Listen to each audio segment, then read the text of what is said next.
Que o Paulo Guedes é um sujeito brilhante e um dos melhores analistas de macroeconomia do Brasil, nunca tive dúvida. É curioso analisar o percurso do Paulo Guedes desde a vitória do Jair Bolsonaro ao longo do período de transição até a formalização de sua função como ministro da Economia. Vejam que no começo ele teve uma superexposição assim que o Jair Bolsonaro foi eleito.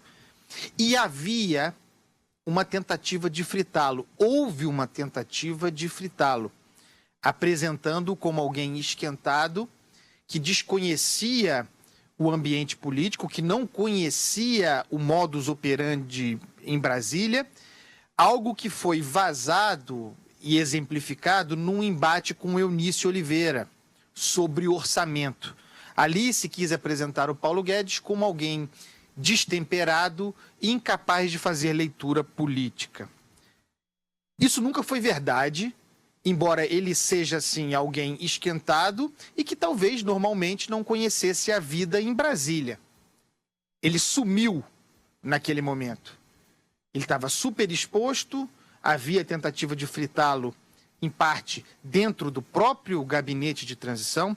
Ele, então, some, desaparece dos holofotes e se dedica à formação de sua equipe. Uma equipe de transição absolutamente brilhante que resulta num time no seu ministério, no seu grande ministério, de altíssimo nível.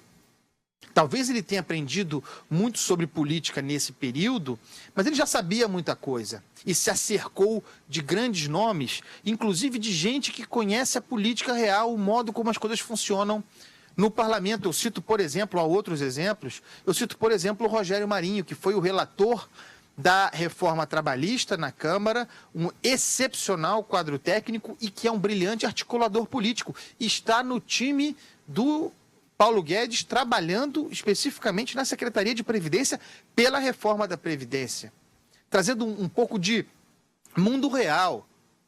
Desde esse momento, cresceu as possibilidades de que a reforma da Previdência do Michel Temer ganhasse importância e fosse, em parte, utilizada pelo Jair Bolsonaro.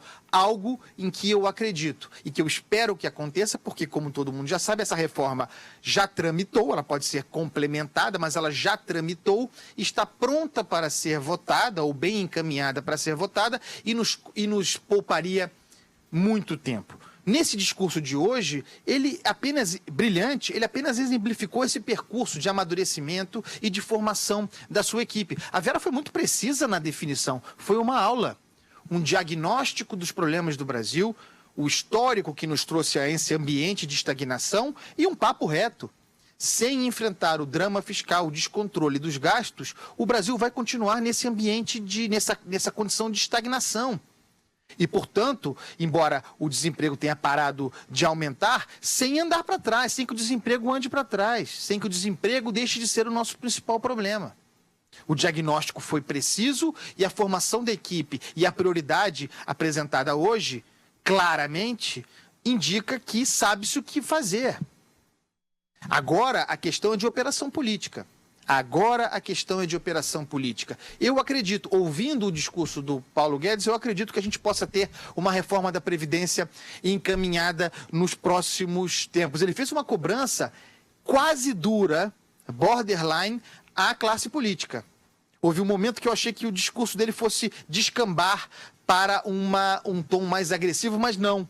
Ele chamou os políticos, aqueles eleitos do Congresso Nacional, à sua responsabilidade, apresentando inclusive um plano B duríssimo, que vai obrigar a exposição dos políticos caso não aprovem a reforma da Previdência. Então, aula, diagnóstico preciso, equipe brilhantemente formada, tudo encaminhado para que as reformas aconteçam e o Brasil possa voltar a crescer e, voltando a crescer, gerar empregos. Muito bom, muito bom.